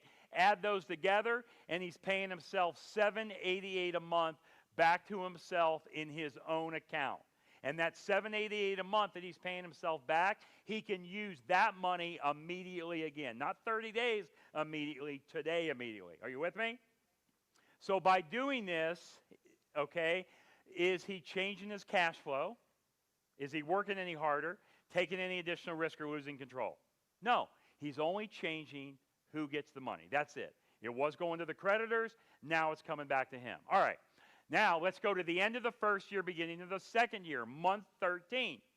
He now puts in another $25 to pay his premium again, because in this case, he's paying his premium annually. Now, the way you pay your premium is totally up to you. You can pay it monthly, quarterly, twice a year, annually, and you can always change the mode. You can also lower what you pay as well. Totally up to you. Flexible. So now he's going to put in $25 the second year, and now he has more to use than he had the initial year. He's got $14,800. So he's got the $14,800, and then if you notice in this account over here called the miscellaneous account, over the last 12 months, he's been paying himself back $788 a month. So he has a total of $9,456. So he has the $14,800 plus the $9,400 for a total of $24,300. Are you guys with me? The $24,300, he's now going to go do what? Pay off more debt. So he's going to pay off all of Lowe's, all of Nordstrom's, all of Wells Fargo, and he pays down the car, the BMW, from $17,000 to $15,000. He takes those three debts that he just paid off. How much was he paying to Lowe's a month? $200 and change? Hell, I can't even read it. I'm right up here. Okay, yep, a total of $287 to Lowe's. Nordstrom's $276, and then Wells Fargo $271. He takes all of those, adds them up, and he adds it to the $788 he was paying himself, and now he's paying himself $1,622 a month. Is he changing his cash flow, working any harder, taking any additional risk, or losing control? No, man, the sun comes up, the sun goes down. He's just living life. All he's done is done what? Added one step in his financial life. He bought this stupid life insurance policy, and he's using it to pay down the debt. That's all we're doing. We added one step in our financial life. Now, if you notice, look at month 19 or month 18. In month 18, the private loan pays off on its own because it only had 7 months left to go. So that just paid off on its own. Now, that debt is eliminated. So now he decides to himself, hey, I paid that debt on the private loan, which was $922 a month. I'm no longer outlaying it, but I'm used to outlaying it. So now he's going to take the $922 a month, add it to the $1622 that he was paying himself. Now he's paying himself $25.44 a month. The choice is yours. He doesn't have to take that $922 a month and start paying himself back. But if he wants to play honest banker with himself, he should do it. But it's totally up to you. He's totally in control. Now, all right, so the thing is, I want to just imagine that, on that private loan for $922 a month, and let's say you have that loan, and if you owe that money to a third-party creditor, such as a bank or the private loan company, and maybe in your life you have a downfall or something happens. Maybe, I don't know, maybe there's a pandemic, maybe there's protests and riots. Who knows? I mean, right? It could be cold outside, it could be hot outside, and you can't work, or something happens. But you owe the money to the bank. Is the bank going to say, no, don't worry about it, don't pay it, pay us when you can? No, because the bank doesn't care about your life. They could care less what's going on in the world. They could care less if you can work, if you're sick or ill, if it's hot or cold. They want their money when they want it. So can you see how just the control factor of this is huge? Because now you're in total control. Because if you decide not to pay back the $922 a month to yourself, are you going to foreclose on you? Is Brent going to foreclose on Brent? No, right? All right. So let's get down to the end of the second year, beginning of the third year. All right? End of the second year, beginning of the third year. Month 25. Now we put in $25,000. How much can we borrow immediately? 22 and some change, almost dollar for dollar. In real life, it really is dollar for dollar by the third year.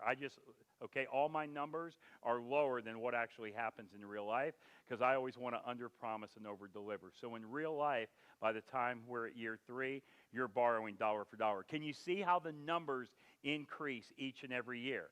Because the policy gets more efficient. As time goes on, the policy gets more effective and more efficient. It's not me telling you, it's in your policy contract. Before you ever sign, pay, and accept your policy, you will see those numbers in your contract. You will see exactly what those numbers are. So now we put in 25. We have 22 to borrow, plus we have the 25 from the previous 12 months in our miscellaneous account. So we got a total, what is that, 48,000? Is that what that is? 41 right here.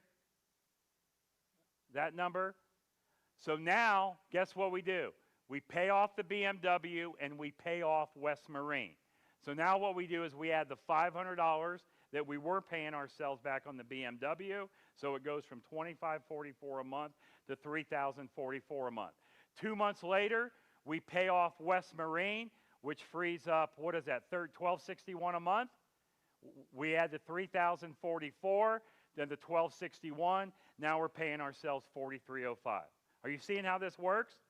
Now watch this, because if you've been sleeping up to now, this is one of the most important things that I'm going to show you in the whole night. Watch this. Watch what happens. How long have we been putting money into this policy so far? 3 years. How much have we been putting in per year? 25 a year times 3 years for a total of 75, right? I'm going the wrong way. Yes? 25 a year times 3 years. So we put $75,000 into the policy. How much have we taken out? We took out 14 and some change first year, 14 and some change second year, and 22 and some change the third year for a total of 50. So up to this point, which is the 25th month, 2 years and 1 month, we put in $75,000 into the policy, and we're using 50, are we not? We put in 75 and we're using 50. So how much is in your policy? Come on, easy math. We put in 75 and we're using 50. How much is in the policy? 25, right? No. All $75,000 is still in the policy, growing and compounding in that guaranteed tax-free growth rate environment, and the government's completely out of your hair. Because see, here's what happens. Anytime you borrow money from the policy, you take a policy loan, You are not borrowing your money. You're simply putting your policy up for collateral, and you're taking a loan from the general fund of the insurance company. So your money is continuing to compound and grow, and you're using the money at the same time. How cool is that? Thought you guys would be a little more excited. You guys eat a big, right? Did you guys eat a big turkey dinner, and you guys are all lethargic and tired? You're using your money, and it's growing. All the money is growing as if it was all in there. Go Google uninterrupted compound interest and see who comes up. That's what we're doing, uninterrupted compound interest. All right, now, we continue to pay ourselves back, get to the end of the third year, beginning of the fourth year. Now we put $25,000 into the policy. How much can we borrow out? More than we put in. So now we take out the 26 plus up here the 41 for a total of 67. And now we pay the condo down from 81 to 12. Now, I did not pay the condo off, and remember I told you I don't want you to work harder, change your cash flow, so I'm not going to pay myself back anymore because I didn't pay off the debt. I'm going to continue to pay myself back the same amount I was paying myself back before of the $43.05. But then at the end of the fourth year, condo pays off. It frees up $11.75. So we got $43.05 plus $11.79, and we're paying ourselves back $54.84 a month. Now, year 5, we put in 25. Now what happens? How much can we use of the 25? Almost 27. Are you seeing that? The numbers keep getting bigger. So that means that if I come to your house, Thomas, and I stand in your driveway, every time you give me $25, I give you $27. How many times a day do you want to do that? All day, every day. All night. You'll even skip church on Sunday? No, that's pushing it too far. I get it. All right. So can you see how the numbers just keep getting bigger? Now, we pay down the house. Okay, continue on. We get to the end of the 5th year, beginning of the 6th year. Month 61. Oh, so by the way, how long did I tell you that it was going to take us to pay this debt off when you wrote it down? 18 years, and we're at the 61st month. You think we might be a little ahead of schedule? Just a little bit? So now we get to the end of the 5th year, beginning of the 6th year, and we put in $10,000 into the policy. How much were we supposed to put in? Why did we only put in 10? It's not really important, but there's 2 parts of the policy. There's something we call a base premium and a paid-up additions premium. In the beginning stages of the policy, the paid-up additions rider is what's driving your cash value, because the base really has no cash value in year 1 or year 2. How many of you guys have ever bought a whole life policy and had 0 cash in year 1, 0 in year 2, very little in year 3? Well, that's why, because it wasn't designed properly for this concept. It was designed for the agent to make the commission. You see, I take a 60 to 90% cut in the commission because of the way I designed the policy to give you that high cash value immediately. So there's 2 parts of the policy. There's the base premium and the paid-up additions rider. In this case, we were putting 40% of the total premium of $25,000 into the base premium. Okay, so 40% is $10,000, and the other money was going into the paid-up additions rider. The other 60% or $15,000. But now that the policy is more seasoned, it's more efficient, we're going to drop off the paid-up additions rider because it's no longer as efficient. Now the base premium is driving the cash value, so all we're going to do is pay the base premium. Here's how I want you to think about the paid-up additions rider that we put on the policy to start it. Have you ever seen the space shuttle take off into space? Well, anyway, there's a space shuttle, and then there's these 2 booster rockets. And anytime the shuttle gets way up in the air, what happens to the booster rockets? They fall off. And why do they fall off? They're no longer needed, right? Same thing with an airplane that I flew here. Our airplane burns about 61 gallons an hour on average. But when we're taking off and getting it to altitude, it burns a lot more than 61 gallons, doesn't it? But then when we're cruising, it burns less than 60, but when you throw it all in the mix, it's around 61 gallons an hour, right? So the paid-up additions rider drops off just like those, all right, just like those 2 booster rockets dropped off because it's no longer, it is no longer as efficient and no longer needed. But watch this. I put 10,000 into the policy, and how much can I use immediately of the 10,000? 13. So Thomas, now I'm at the driveway. Every time you give me 10 bucks, I give you $13. Every time you give me 100, I give you 130. Every time you give me 10,000, I give you 13,000. Every time you give me 100,000, I give you 130,000. I'm not a math genius or anything, but that's a 30% growth on your money, is it not? Let me just tell you, I own 24 of these policies. I put in about $600,000 a year in my own personal premium. I buy at least one policy every 1 to 2 years. My 22-year-old daughter owns 5 of these policies. My 20-year-old son owns 2 of these policies. I have one guy that owns 107 of these policies. The oldest policy I own, I started it in February of 2008. That means it's just a little over 14 years old. Every dollar I put into that policy in the 14th year, it gave me $2.16 to use. Guess what it gave me last year? It gave me $2.09. It gave me $2.09 last year in year 13. It gave me $2.16 in year 14. Guess what it's going to give me next year? I don't know, but it's going to be a number higher than $2.16 because it's 1 year more efficient. Are you seeing how this works? It just continues to get bigger. Now what we do is we start another policy, a branch office. All of you guys have a checking account at a bank? Is there one branch or multiple branches? So can you have multiple branches on your policies? Multiple, like policies, right? Exactly. So now we start another policy. If you work with us, you'll never wait more than 5 years to start a second policy. I will tell you that 91% of my over 6,000 clients that have been with me a year or longer have more than one policy. And of those 91%, about 70% of those come back to buy more before the first year is even up, because they see how efficient this works and how effective we work with them. And also another big reason is that anytime you start one of these policies, you have to be approved. It's not a right for you to have one, it's a privilege. So you have to pee in a cup, you have to answer some health questions, and you have to give some blood. And if you're not insurable, get your spouse, your child, your niece, your nephew, somebody you have a business interest in. So the exam process is good for a year as long as the health questionnaire has not changed, which is good for 6 months. So that's why people come back really before the first year, because they want to use the same exam to get their next policy. Okay, almost done. So now in this policy, we got 13,000. This one, 14 for a total of 27, plus what we have up here. We have 93,000 total to use, but all we have left is that one debt that we owe 90,000 on. So we totally pay off that last debt. So here's what we just did, ladies and gentlemen, boys and girls. We paid off almost $470,000 of third-party debt. How long did I say it was going to take us to pay it off? It didn't take 18, 15, 10. We did it in 5 years and 1 month. How happy do you think that family was? Is there anything stupid, ridiculous, or idiotic that we're doing here? Could they have went faster if they wanted to? Sure, they could have started more premium, did more policies.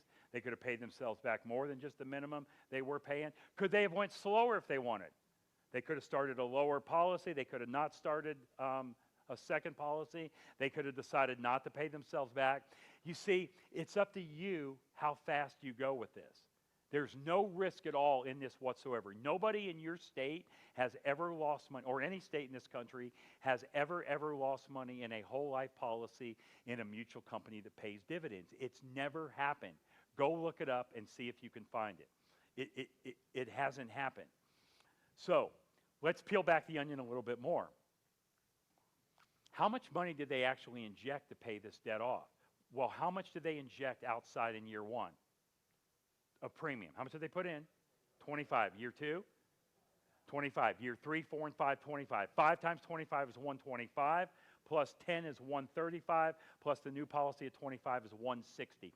They injected $160,000 of outside money, kept their cash flow the same. They didn't work any harder, take any additional risk, or lose control. Injected $160,000 of outside money, paid off almost $470,000 in third-party debt. Not in 18 years, in 5 years and 1 month.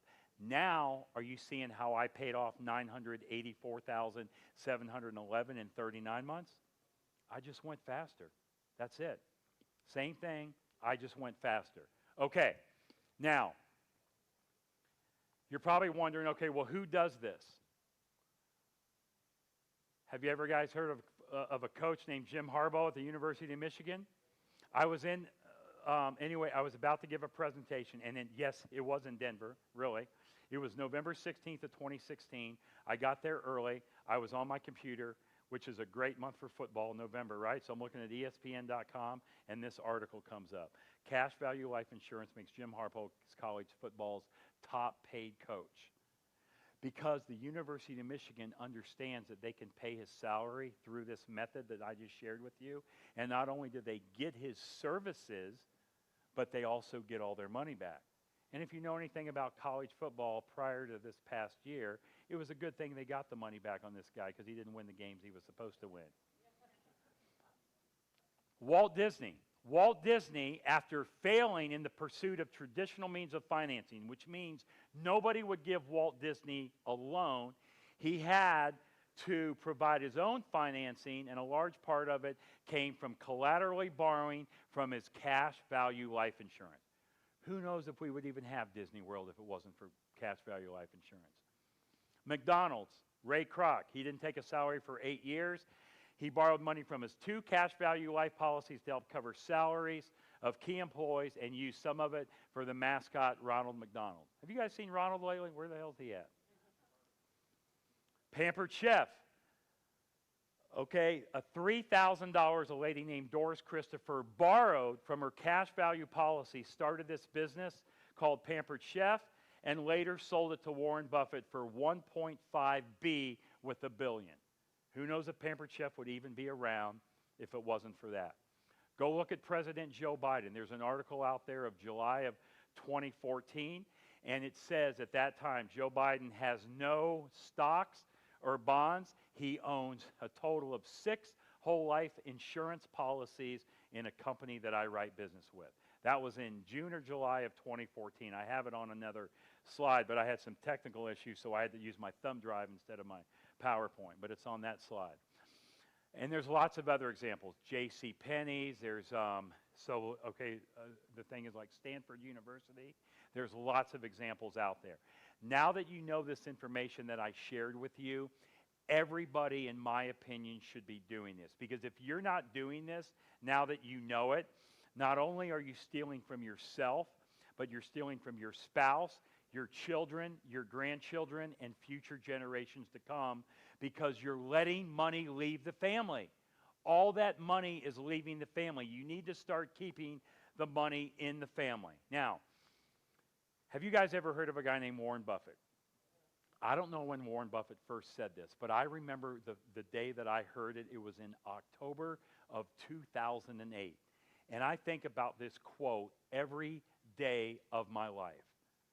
And again, I'm not a complicated person. I like things to be very simple. I'm not the smartest guy in the room. I'm not the sharpest tool in the shed. I'm not the brightest candle on the cake. And some people have even said I'm a couple donuts short of a dozen. But I understand this and how simple it is. Because it took me 13 trimesters to go through 10 trimesters of chiropractic college. Because I couldn't pass classes. I kept failing.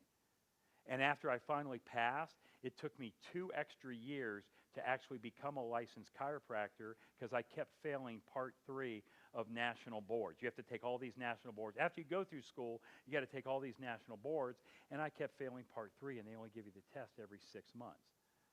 And it took me 3 times to pass that test. I remember getting a little plaque in the mail from my mom with a little chipmunk in a picture. It says, 3rd time's the charm. That's what she sent me. All right. But I remember this quote, and I think about this quote every day of my life, and this is how simple it is. If poor people would just start doing what rich people do, they wouldn't be poor anymore. How much sense does that make? We're not reinventing the wheel. Everything I've taught you tonight, I either learned from Nelson Nash or I stole it from other people that I've been around this with for years, mastermind groups and things like that. I didn't come up with any of this stuff. I just put it all together in a simple, easy package, right? So again, all we're doing is adding one step in our financial life. We're not going to change how things have been doing. The Rockefellers, the Rothschilds, the Morgans, the Stanleys, the Barclays.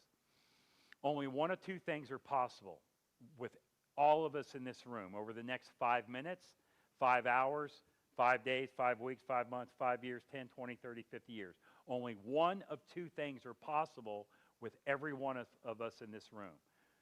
We're either going to live or we're going to die. Now, I like to use the word graduate, but you use whatever word you want. Die, pass, graduate. If we live, okay, are we better off with or without this concept I just shared with you? Hopefully you see what, like with. It's not an if we die, pass, graduate, it's a when, right? But at that time, is our family and our beneficiaries better off with or without this concept? With.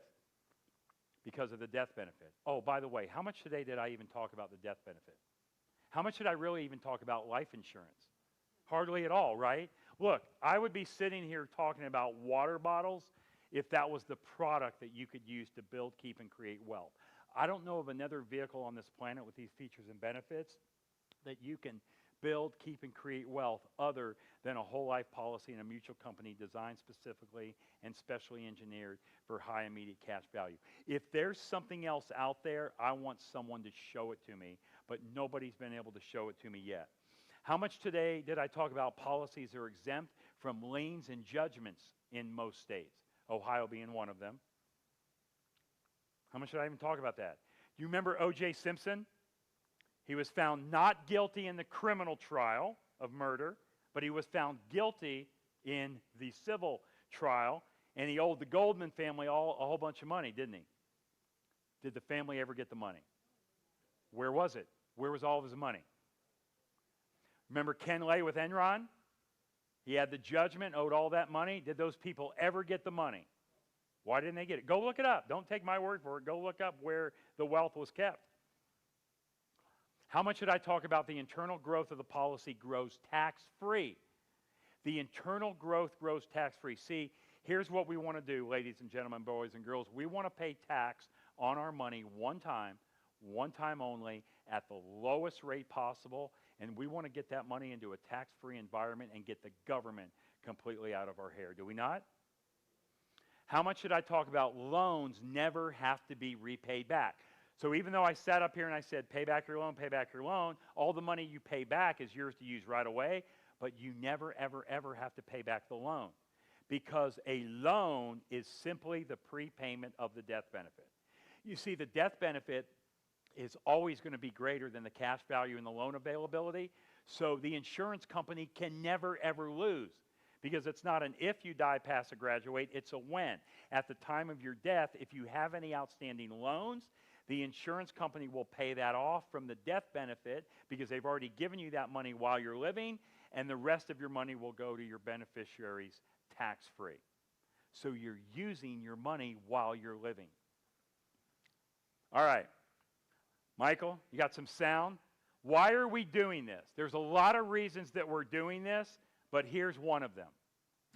I want to be a billionaire so freaking bad.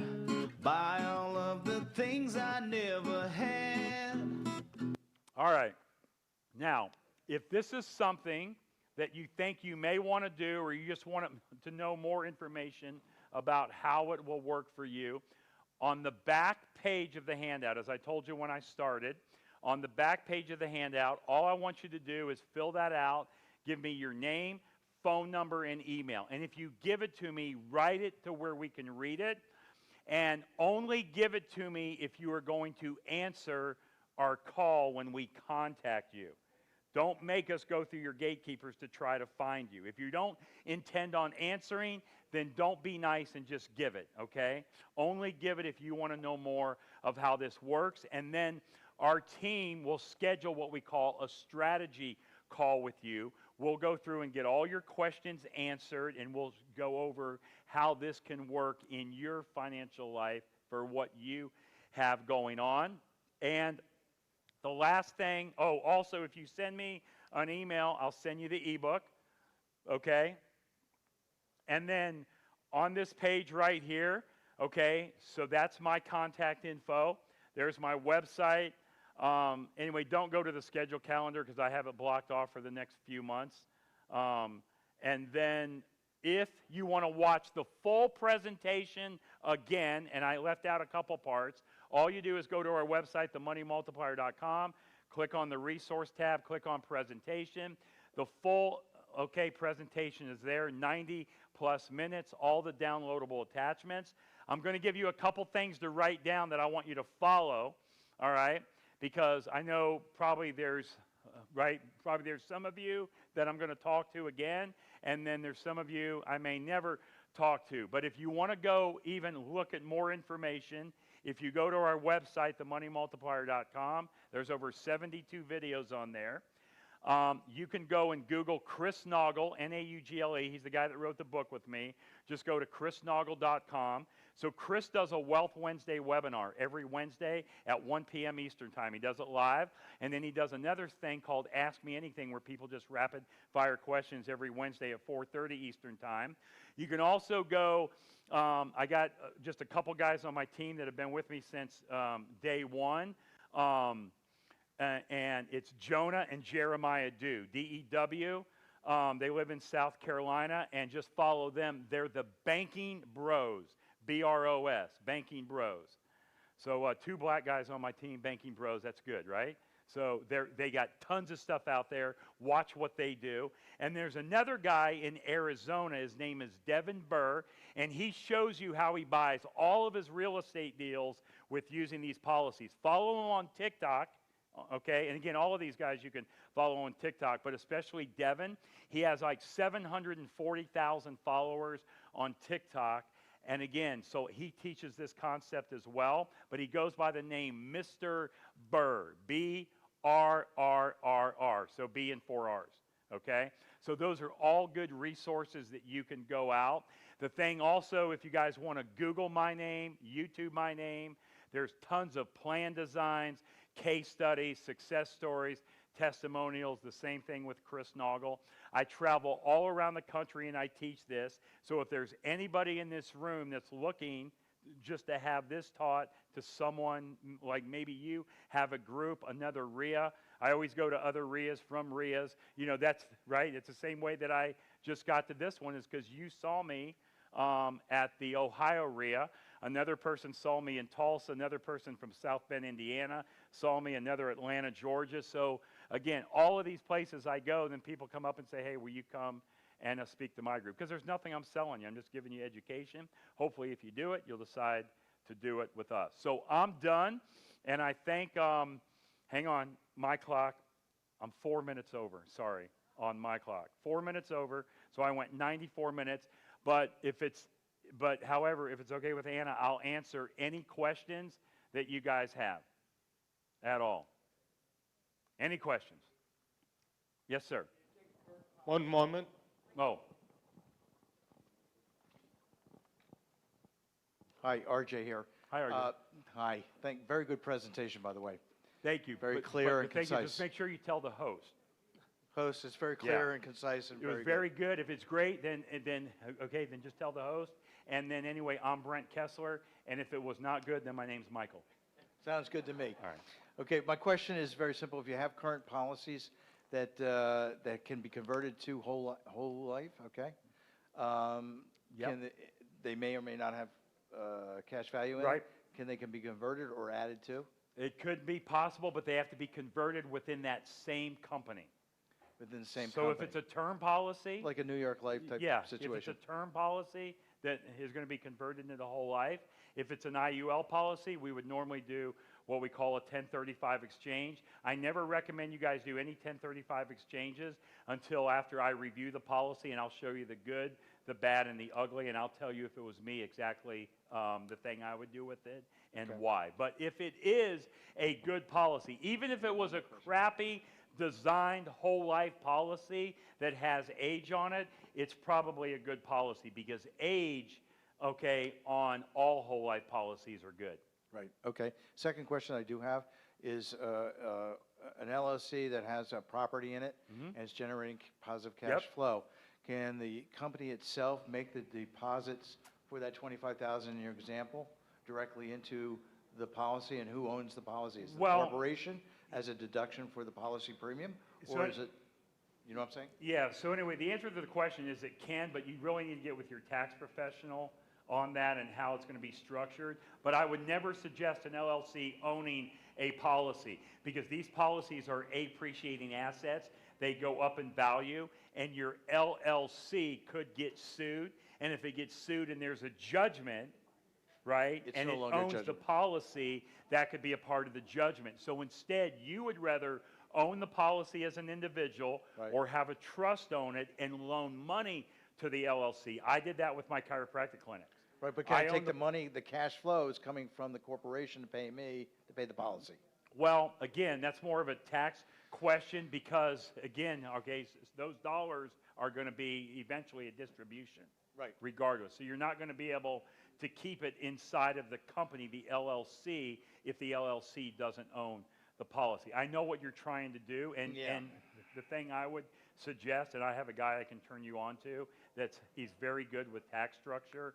He does this thing called a 1041 tax structure. He's my Not tax familiar with it, yeah. advisor, and he's in Dallas, Texas, and I can turn you on to him, and he can help you with that. I'm just not qualified to answer the tax questions. We'll be in contact. Thank Okay. you. Good. Anything else? Questions? Yes, sir. Right here in the yellow, and then I'll come to you, sir.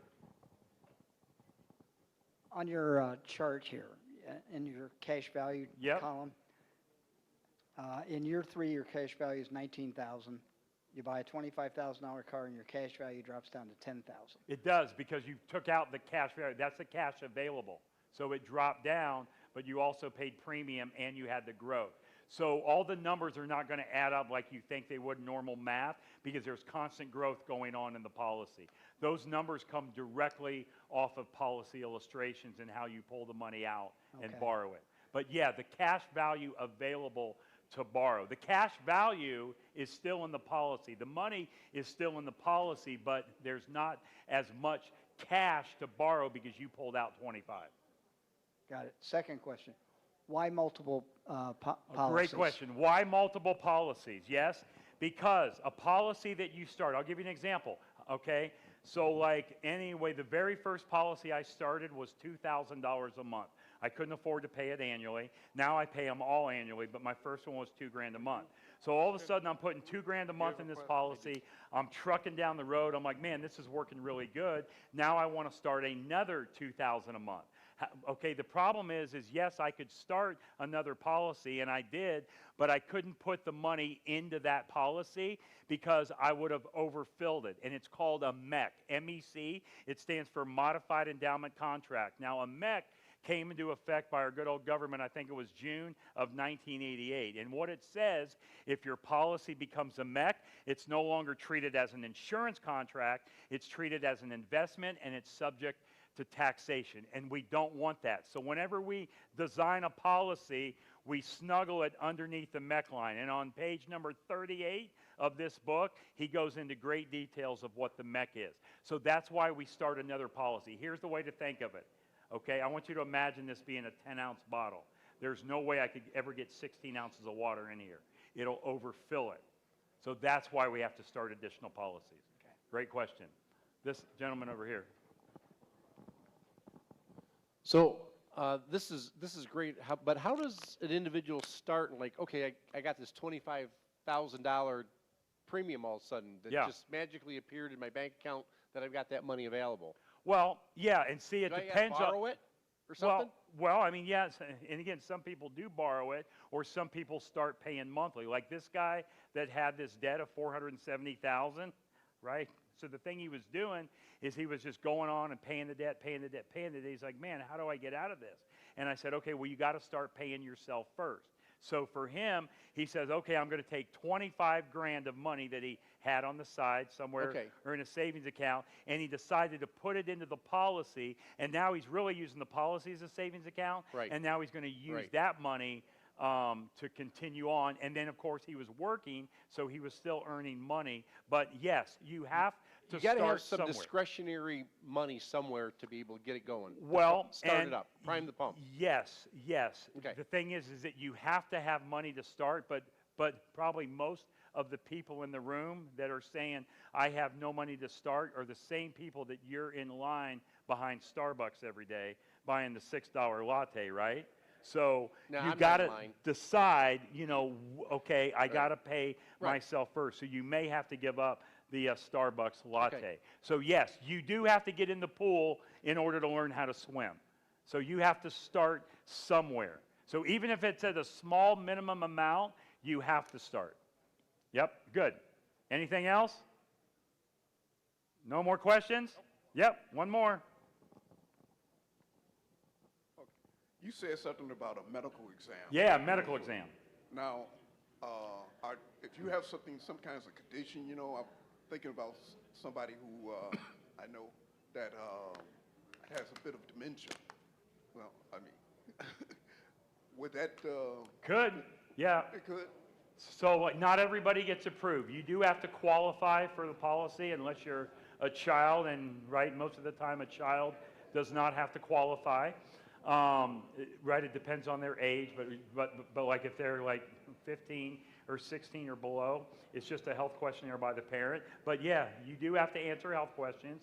You're going to have to give them information. You got to give them some blood, and you got to pee in a cup. And then, so the insurance company is going to determine if you are insurable and if they want to make you an offer. And so sometimes yes, sometimes no. So like if you told me, for example, you have a pacemaker, you're probably not going to get approved. If you told me you just had 4 feet of your intestines removed, you're not going to get approved. If you're a diabetic with an A1C above a 7.0, probably not going to get approved. If you've had 3 DWIs in the past, like 2 years, you're not going to get approved. So there are things that will disqualify you. Most of it is health. But if that happens, not a problem. You just go get a policy on somebody else that you have a vested interest in, a spouse, a child, a grandchild, a niece, a nephew, or a business associate. If you look up Walmart, up until about 12, 15 years ago, Walmart was insuring every one of their employees without them even knowing it. Now they can still do it, but they just have to know about it. So you can get policies on people as long as you have a vested interest in them, and you would be the owner of the policy, okay? You would own it, and that means you control all aspects of the policy. What about if you're 75? 75, I would have said about 3 months ago, no. I would say 74 is the cutoff, but however, my daughter just got a 78-year-old male approved at Preferred Plus, so now I can't say that anymore. So Yay! 75 is yes. And you would Anna, probably be please. Preferred Plus, right? Don't you think Anna would be Preferred Plus? All of us think she's Preferred Plus, right? I could always wear sweats and put my hair up under a ball cap. Anna, please, Anna. Okay. I'm thinking about giving some of this information to someone else. Yeah, so I would have them watch that presentation. Okay. Go watch the I am- full recorded presentation. But I want to know how all they have to do is just contact you after they. Yes, I will talk to them, but not until they watch the presentation. I won't even talk to my mother unless she's watched the presentation. You got to see the information, right? So could you imagine me trying to explain this to you by sitting down for 20 minutes? There's no way. It doesn't work, right? And I've done it before. I've done this for years and tried it. Every time I've tried to explain this to someone that has not watched the presentation, the both of us feel like we need a shower. It's not fun. But yeah, absolutely, the full recorded version. Oh, okay, good? Okay, guys, what do you think? Awesome. All right, thank you, guys. And yeah, so like on the handouts, if you didn't, are they giving them back there? They've already got it. Okay, good. Yep, so, yep, that's fine. Either bring me your handout or give them to the back table. I appreciate your time and hope to be able to serve you guys in the future. Thanks for having me. If there isn't anybody that didn't think they get something out of this, they need to turn up their hearing aid.